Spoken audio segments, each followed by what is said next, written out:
Welcome to Tales of Guilt, where every shadow hides a secret and every secret whispers guilt. Are you fascinated by true crime and the dark corners of the human mind?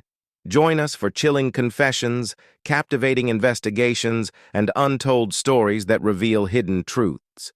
Each episode takes you deeper into the unknown, where suspense meets reality.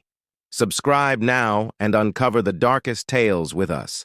This is Tales of Guilt, where every story carries a shadow of guilt. In the shadows of Ireland's criminal underworld, one name stood out for its sheer brutality and ruthless ambition: Cornelius Price, also known as Nelly Boy.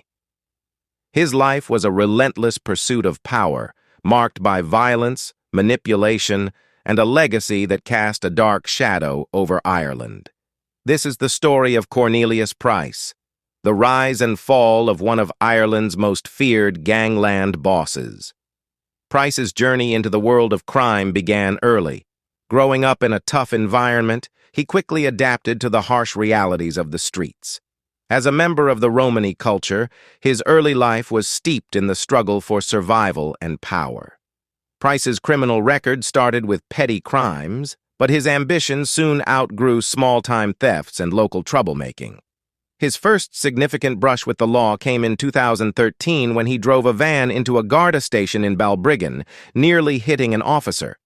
Convicted of reckless endangerment, Price was sentenced to 3 years in prison. But this stint behind bars did little to deter him. Instead, it provided him with valuable connections in the criminal underworld. Upon his release, Price quickly expanded his criminal enterprise, forming an alliance with Owen Maguire.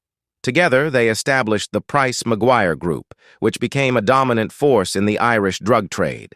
Supplied by elusive figures like the infamous Mr. Big, the gang's influence grew exponentially. Their operations were based in a heavily fortified compound in Gormanston, County Meath. This compound was more than just a hideout.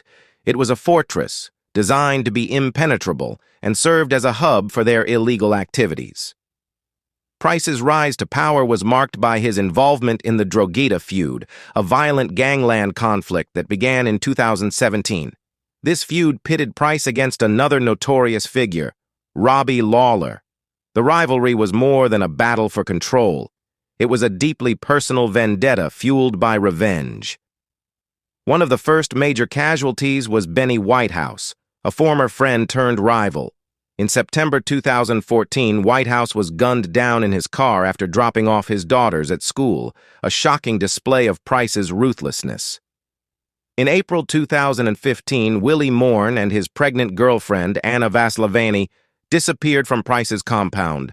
They were never found, and it is widely believed they were murdered by Price's gang, their remains disposed of in a fire at the compound. Price maintained control and expanded his empire through calculated brutality. He exploited vulnerable individuals, offering them shelter and drugs in exchange for loyalty and services. When they outlived their usefulness or became a threat, they were swiftly eliminated. The attack on Owen Maguire in 2018, which left him paralyzed, further escalated the feud.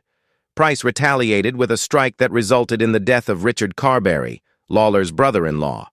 This cycle of violence exemplified the ruthless nature of gangland retribution. In 2018, Price attacked Robbie Lawler in Cork prison, leaving him with nearly 30 stitches. This incident highlighted Price's hands-on approach to dealing with enemies, ensuring his reputation for brutality. One of the most horrific crimes of the feud was the murder of 17-year-old Keane Mulready Woods in January 2020. He was tortured and murdered by Lawler's associates, his dismembered body found at multiple locations, shocking the nation. Following Mulready Woods' murder, Price fled to the UK but continued to control his operations. In April 2020, Robbie Lawler was gunned down in Belfast, believed to be orchestrated by Price, solidifying his reputation as a vengeful criminal.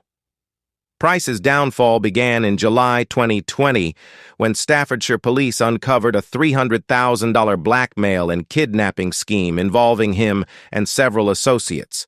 Arrested and charged, his trial was halted due to a debilitating brain condition diagnosed in October, leading to his coma and eventual death in February 2023. Price's death was shrouded in mystery and speculation. Some theorized he had been poisoned, others suggested severe head injuries contributed to his brain disease. His slow decline stood in stark contrast to the violent life he had led.